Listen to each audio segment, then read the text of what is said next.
Hello, welcome back to my channel. My name is Kelsey if you're new here, and we're going to chat about 2026 book releases. So first we're going to go through the most popular books published in 2026 list from Goodreads. I have my laptop pulled up here, so we'll run through those, and then after that we're going to go through some of my list of ones that I haven't pre-ordered many. I think I only pre-ordered 3, but ones that are kind of on my radar, getting from the library or trying to get the ARC, etc. So we're going to run through those. A lot of those are literary and contemporary fiction. I would say like 90% at least. I don't know. I haven't actually gone through my list and counted how much are, but most of them are definitely in the literary, general fiction, contemporary category. Okay, so I have the list pulled up here from Goodreads and we're just going to run through it. So first up is My Husband's Wife by Alice Feeney. Rock, Paper, Scissors, I gave 2 stars. I was hesitant to trying her again, honestly, after that. But I did read Beautiful Ugly and I did like it. I gave it 4. Then I tried His and Hers in December and I give that a 3. So kind of all over the place. I will say if I don't love this one, I probably won't pre-order another. I only really pre-ordered this because one of my good friends really loved this book. So I'm giving her another shot.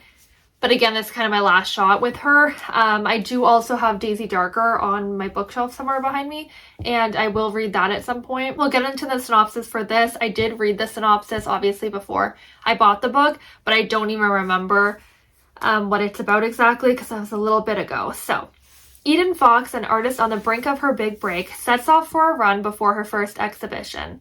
When she returns to the home she recently moved into, Spyglass, an enchanting old house in Hope Falls, nothing is as it should be. Her key doesn't fit, a woman eerily similar to her answers the door, and her husband insists that the stranger is his wife. One house, one husband, 2 women, someone is lying. This does feel a little bit like Alice Feeney's typical, eerie setting. There's like a dupe or someone who looks like someone else that the husband seeing the wife and it's not actually the wife. Like it does kind of seem like that kind of paranoid, weird things are happening. I don't know. It does definitely seem like that vibe.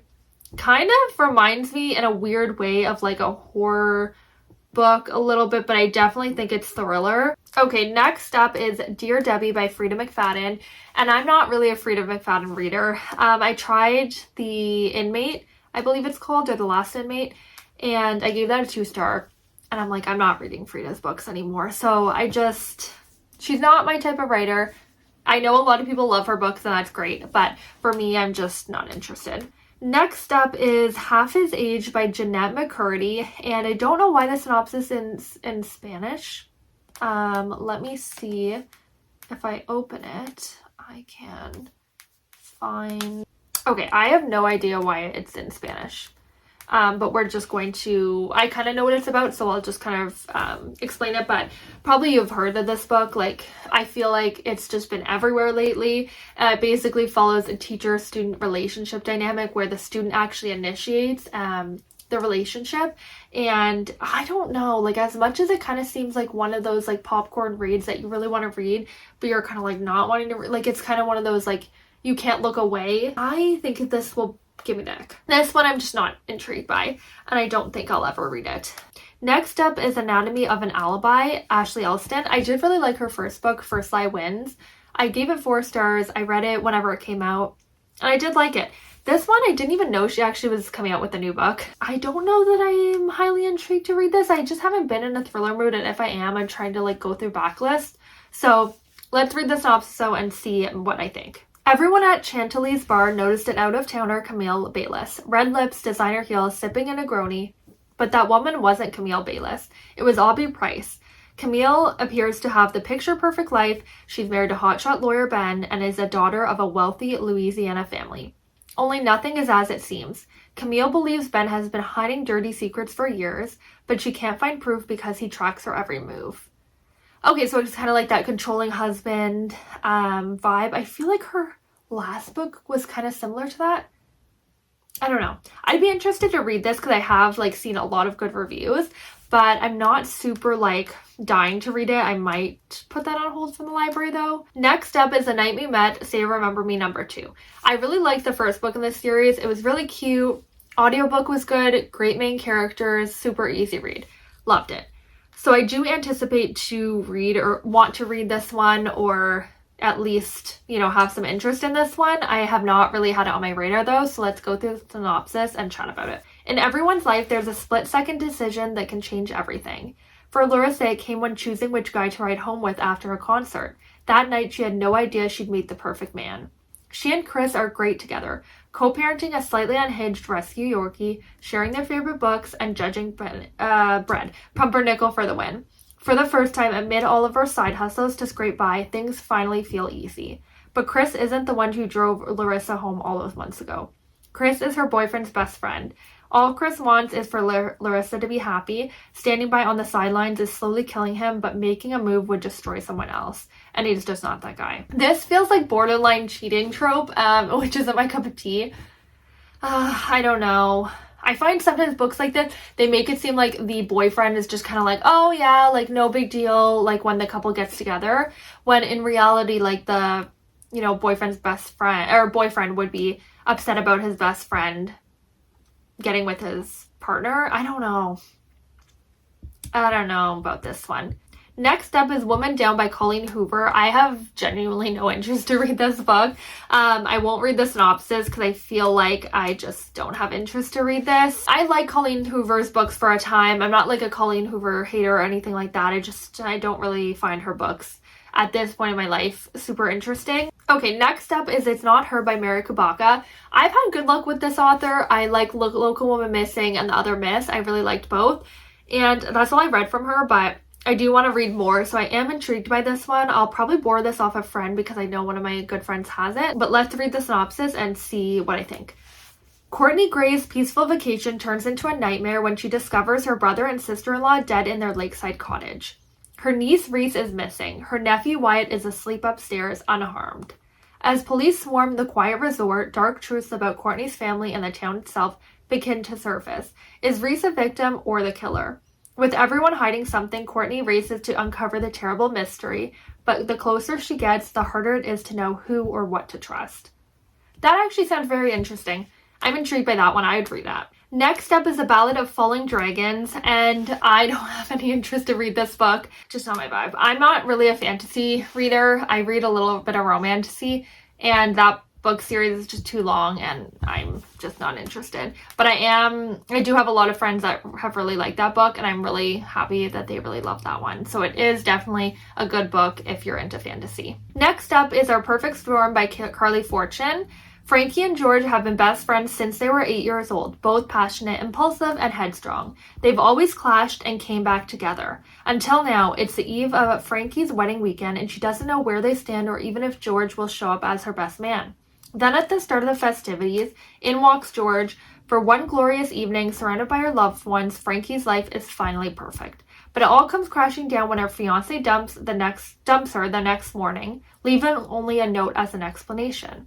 Crushed and confused, Frankie returns to her family's home to wallow, but George has a different idea and a plan for healing Frankie's broken heart. He wants her to go on the honeymoon with him for 1 week to the lush rainforest and misty beaches of Tofino.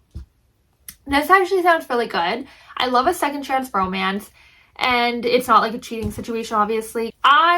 This is good. It reminds me of Wild and Wrangled, the trope in that one, and I do think that I would really like this one. Next up is The Astral Library by Kate Quinn, and I did read my first Kate Quinn in January. I really liked it, The Diamond Eye. I did feel it a little dragged on a little bit, but that's kind of the case with historical. It's kind of like slow and picks up, slows down, etc. So Alexandria Watson has learned one lesson from her barren childhood in the foster care system. Unlike people, books will never let you down. Working 3 dead-end jobs to make ends meet and knowing college is a pipe dream, Alex takes nightly refuge in a high-vaulted reading room at the Boston Public Library, escaping into her favorite fantasy novels and dreaming of far-off lands. So this is a fantasy, so I don't know that this would be my cup of tea. I thought it was a historical. Yeah, I think I'll pass on this one, but it does sound interesting. The cover is beautiful, and it does sound interesting. I just don't know if it's my cup of tea. Next up is B.K. Borison, Now Back to You Heartstrings 2. I'm not going to read the synopsis for this because I'm kind of interested in reading a book one potentially, so I am gonna skip that. But for now, I'm not really like highly intrigued to read it, but it is on my list to get to eventually. Laura Dave, the first time I saw him, and I really liked the first one. I forget what it's called. Let me just pull it up. The Last Thing He Told Me. I really liked that. I gave it a 4-star. I thought it was really good. So I feel like I would probably like this, but let's read the synopsis. 5 years after her husband Owen disappeared, Hannah and her stepdaughter Bailey have settled into a new life in Southern California. Together they've forged a relationship with Bailey's grandfather Nicholas and are putting the past behind them. But when Owen shows up at Hannah's new exhibition, Hannah knows that she and Bailey are in danger. Hannah and Bailey are forced to go on the run in a relentless race to keep their past from catching up with them. I feel like I would have to read the first one again. I read the first one in like 2021. So I would definitely need to read that again because I don't remember details and I'd want to, but this actually sounds pretty interesting. Rights of the Starling Shield of Series 2. I forgot that she was coming out with book 2. I'm definitely going to get this. I have book 1. I have the special edition with like the sprayed edges and I love it. This is book 2, so I'm not going to read the synopsis in case it's going to spoil anything for anyone, but I am really intrigued to read that one. I think I will get it. Next up is The Shippers by Catherine Center, and I still haven't read a Catherine Center. I have like 4 of her books over there. The Bodyguard, Things You Save in a Fire, What You Wish For, and Happiness for Beginners. And I haven't read any. I know, shocking. So at this time, I don't think I'm interested to read and get another one from her without reading those first to see if I like her books. But we'll read the synopsis and see what my thoughts are. After a whole lifetime of being bad at love, JoJo decides to solve her intimacy issues once and for all at her sister's destination wedding on a cruise ship. With the help of a little pop psychology, she diagnoses herself with a fixation on the neighborhood guy who was her first crush and first kiss, and who just happens to be a newly divorced wedding guest. She decides to woo him during the cruise for some long-delayed closure. Only problem is her sister's a little busy being a bride at the moment, so JoJo ropes in her childhood bestie, Cooper, to be her wingman. Cooper, who RSVP'd no and then showed up anyway. Cooper, who left town without a word 4 years earlier and moved to London. Cooper, who was, if she's honest, the worst heartbreak of JoJo's life. It's bliss for her to see him again, it's agony too. And the more they team up for Project Conquest, the more she obsesses over questions she can't bring herself to ask. That seems interesting. It's like kind of second chance romance-ish. So that does seem interesting. Okay, this will be our last one because I'm not going to go through the show more. The Calamity Club by Kathryn Stockett. I don't know anything about this. I've never heard of it. It sounds historical, so let's read it and find out.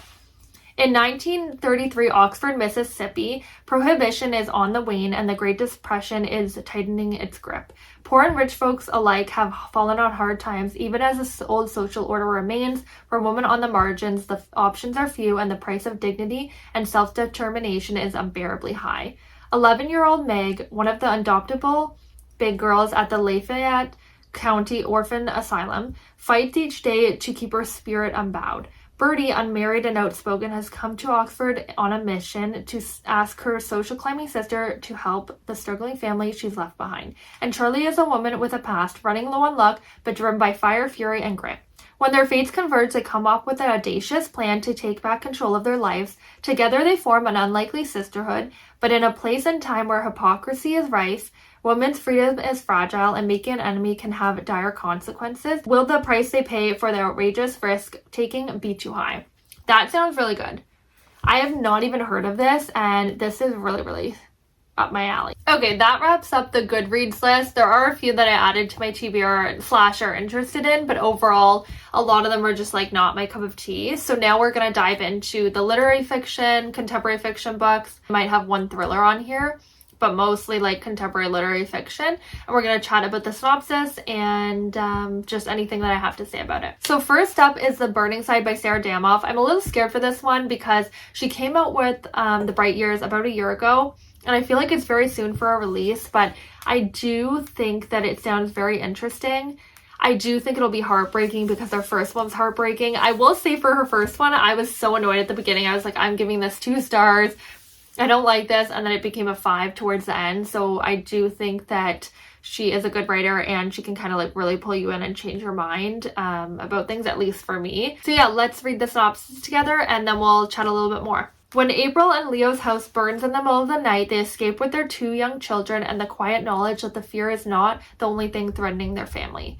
They retreat to April's childhood home in Dallas, where her spirited parents and siblings provide both comfort and complication. As the family reckons with the aftermath, grief, guilt, logistics, and memories scorched and attacked, the fire exposes the cracks already forming in April and Leo's marriage. The novel unfolds in alternating perspectives. I love alternating perspectives, I will say that. From April, who feels the crushing weight of motherhood, marriage, and self-blame. From Leo, a high school history teacher shaped by a lonely, fractured childhood. From Deb, April's generous and no-nonsense mother who has to contend with her husband's recent Alzheimer's diagnosis. And from flashbacks that trace April and Leo's relationship from its earliest days of connection to the devastating decisions that led them here. That sounds really good. I think it's like really nice to have like the alternating perspectives, and I'm really interested to read that one. Next up is The Top of the World.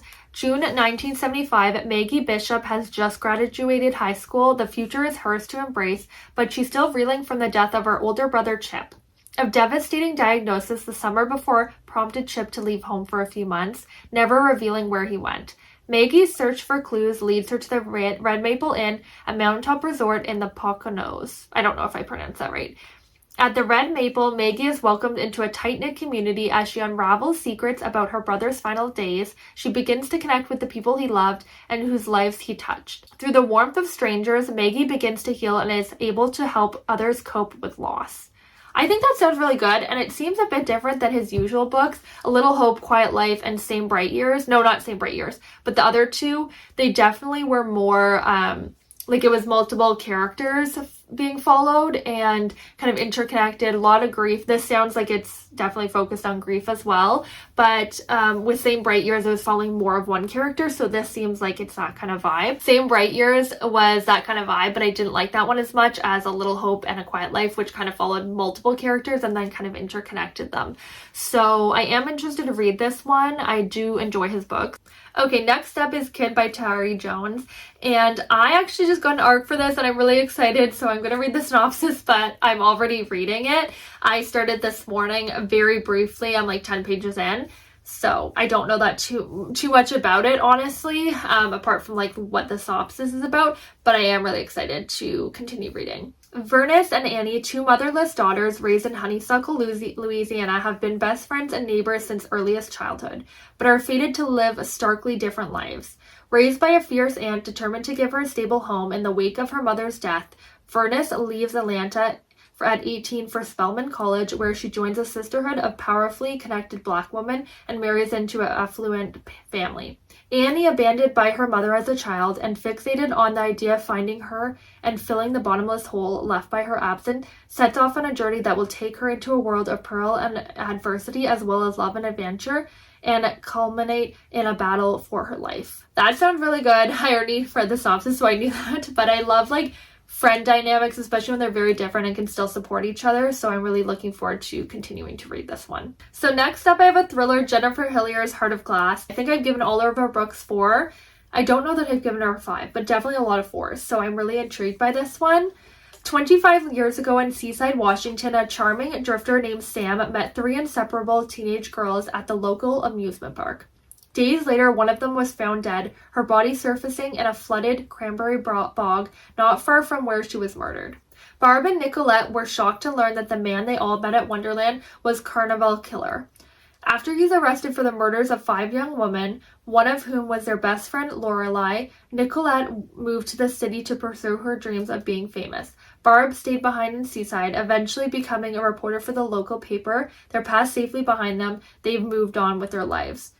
But when the Carnival Killer recants his confession and a new body washes ashore on the eve of Wonderland's grand reopening, the secrets that Barb and Nicolette have worked so hard to bury begin to surface, threatening to destroy everything in their carefully constricted lives. This sounds really good. Jennifer Hillier is usually a hit for me. I'm buddy reading this with Rainy Blue Reads, and I would rather be reading Katie, so I'm really excited to chat with them about this, but I think it'll be a good one for us all.